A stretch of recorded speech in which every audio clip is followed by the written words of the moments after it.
በዚህ አጋጣሚ እንዳንተ አይነት ኬዝ ያለባቸው ብዙ ኢትዮጵያውያን ወይ ኤርትራውያን በመላው ሀገር ያሉ አንዳንድ ሰዎች እያወሩን ያሉትና ለነሱ ምን የምትመክረው ነገር አለ?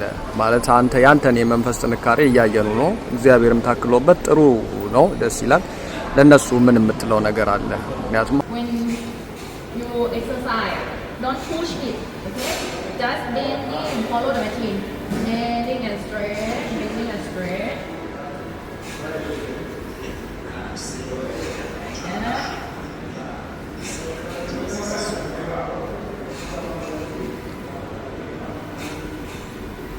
Bending and straight.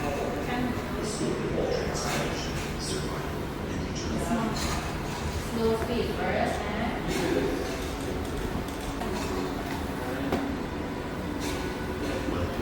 .8 นะน้องเมย์ 0.8 เหรอ ใช่ คราวที่แล้วเดิน1เดี๋ยวค่อยขึ้น โอเค ในบ้าน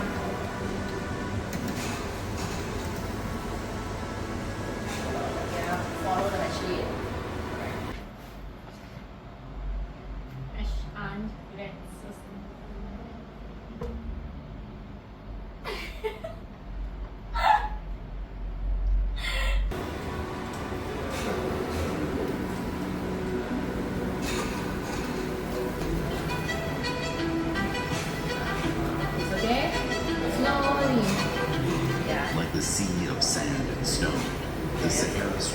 ሸርቷቸው የኔን አይነት ቻንስ ቢያገኙና እዚህ መጥተው ሕክምና ቢያደርጉ አሪፍ ነገር ያገኛሉ። ቅድም እንዳልኩ ግን ያም ሆነ ግን ያው እንደዚህ አይነት አጋጣሚ ተከስቶበት በቤት ውስጥ የተኛ በሽተኛ ካለ አለመተኛትን በራሱ ሰው አልጋ ላይ መጣል መቻል አለበት። አስተማሚዎቹን አግዙ። ትሪትመንት በቃ የሚሰጡን አስተማሚዎችን ሳታስቸግር በሚሰጡ ነገር እየተረዳ እነሱን ለማገዝ መሞከር ገባህ አይደል? በቃ አለመተኛት፣ ሕክምና ወጥተህ ማድረግ፣ ሀገር ቤት ውስጥ ያለውን ሕክምና መውሰድ፣ ከእንደገና ደግሞ ፊዚዮቴራፒ ወሳኝ ነው። ሰውነት እንዳይደርቅ፣ ጅማቶች እንዳይያዙ ያለውን ነገር እሱን በቃ ቤት ውስጥ በተቻለ አቅም መጣር። በዚህ አጋጣሚ ለአስታማሚዎች አሁን እንግዲህ ሰላም እስከ ዛሬ ድረስ አብራ ያለች ልጅ ነች። በጣም ብዙ ነገሮችን እያሳለፈች ነው ካንተ ጋር። እድለኛ ነህ እንደዚህ አይነት እህት መኖሯ። እድለኛ ነህ ታናሽ እህት ኖሮ እንደዚህ ካጠገብ የሚንከባከብ ማግኘት። ብዙ ሰዎች ሊሰለቹ ይችላሉ። ስፔሻሊ በማስታመም ዙሪያ በጣም ከባድ ነው። ከታማሚው በላይ አስታማሚ ይደክማል። ግን ትዕግስት ይፈልጋል፣ እንደ አስታማሚ ትዕግስት ይፈልጋልና እንደ ሰላም አይነት እህት ስላለች እድለኛ ነህ። ምናልባት በዚህ አጋጣሚ ለሷም ምስጋና ማቅረብ ትፈልግ ከሆነ በዚህ አጋጣሚ ሰላም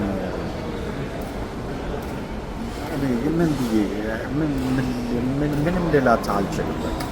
ህይወቴ ናት፣ ሁሌ ነገሬ ናት ሰላም እና ምስጋና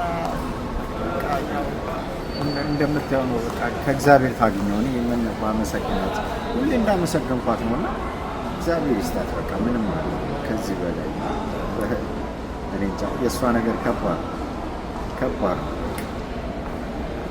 አሌክስ፣ በመጨረሻ በዚህ አጋጣሚ ማመስገን ያለብህ ማለት የምትፈልገው ተጨማሪ ነገር ካለ? በዚህ አጋጣሚ ማመስገን የምፈልገው ሙሉን የኢትዮጵያ ሕዝብ በሀገር ውስጥም በውጭም ያላችሁ በጣም ላመሰግናችሁ ፈልጋለሁ። ኤርትራኖችንም ጨምሮ ማለት ነው።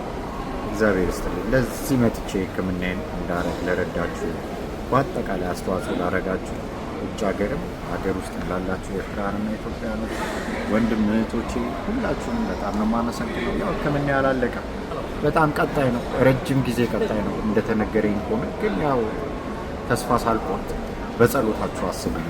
ከዚህ በኋላ በጸሎታችሁ አስቡ። እኔም ተስፋ ሳልቆርጥ እንግዲህ ለመበርታት እሞክራለሁ ነው።